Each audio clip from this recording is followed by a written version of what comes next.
2026 बद्दल पावसाबद्दल शेतकऱ्यांना एक विश्लेषण देतो। आणि 2026 ला पाऊस सरासरी इतका पडणार आहे, म्हणजे तुम्हाला सांगू इच्छितो, समजा एखादा समजा परभणी जिल्हा असेल, समजा बीड जिल्हा असेल, तर बीड जिल्ह्यामध्ये दरवर्षी काय असतं, कधी कधी 550 मिलीमीटर, 500 मिलीमीटर, कधी 650 मिलीमीटर पाऊस असा पडत असतो, म्हणजे सरासरी त्या बीड जिल्ह्याची संपूर्ण सरासरी। तर 2025 ला काय झालं की बीड जिल्ह्यात जवळपास 1200-1300 मिलीमीटर पाऊस पडला, काही काही ठिकाणी 1400 पण गेला।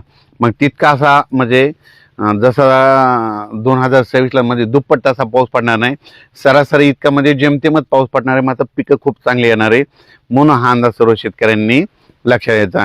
जितका पाऊस कमी राहतो ना त्यावर्षी पिकं चांगली येतात, कापूस चांगला येतो, सोयाबीन चांगलं येतं, तूर चांगली येतं, पांढऱ्या तुरीला चांगला उतार येतो, म्हणून हे सर्व शेतकऱ्यांनी लक्षात घ्यायचं। आणि जितका जास्त पाऊस तितका नुकसान शेतकऱ्याचं होतं।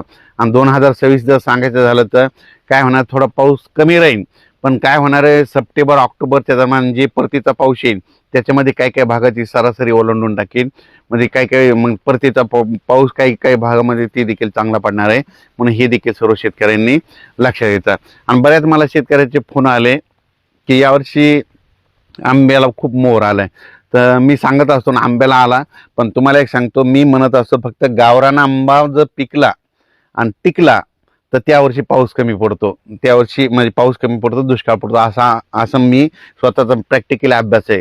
आणि मग बरेच जण काय म्हणले की मेसेजमध्ये त्यांचं असं होतं की ते म्हणले की यावर्षी मग सगळे दुसरे पण कधी फुटते, तर तुम्हाला एक सांगू इच्छितो, फक्त मी म्हटलं गावरान आंबा, फक्त गावरान आंब्याचाच उल्लेख केलेला आहे।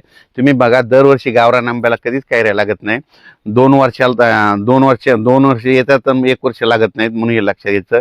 म्हणून यावर्षी बघा तुम्ही गावरान आंब्याचं निरीक्षण करा, तुम्ही ते दुसरे जे सरकारी आंबे त्याचं हे करू नका,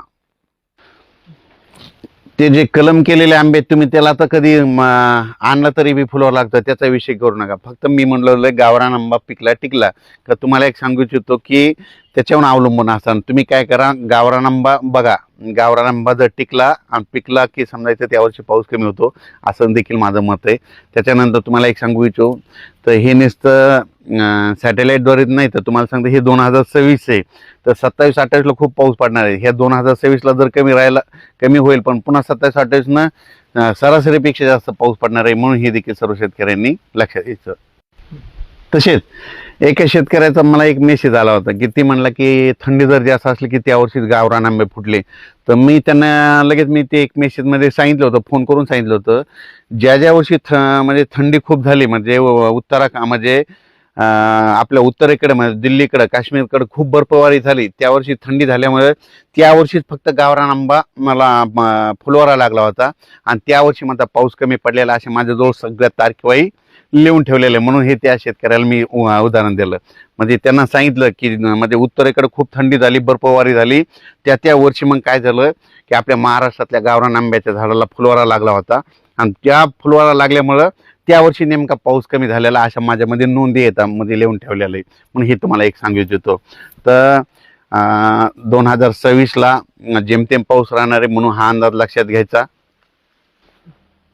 कमी पावसावर येणारी पिकं करा, म्हणजे त्याच्यामध्ये कापूस करा, तूर करू शकता, सोयाबीन करू शकता, लवकर येणाऱ्या जाती करा, लवकर येणाऱ्या जाती सक्सेस राहिलेल्या आहेत, म्हणून हे देखील सर्व शेतकऱ्यांनी लक्षात घ्यायचं। म्हणजे जे माझं म्हणणं आहे, निसर्गावर शेती केली पाहिजे। निसर्ग म्हणतो पाऊस जास्त आहे तर पावसावर येणारी पिकं करायची, निसर्ग म्हणतोय थंडी जास्त थंडी येणारी पिकं करायची, निसर्ग म्हणतोय ऊन जास्त आहे आभाळ जास्त आहे तर मग वेलीवर्गीय पिकं करायची, हे सांगू इच्छितो। धन्यवाद।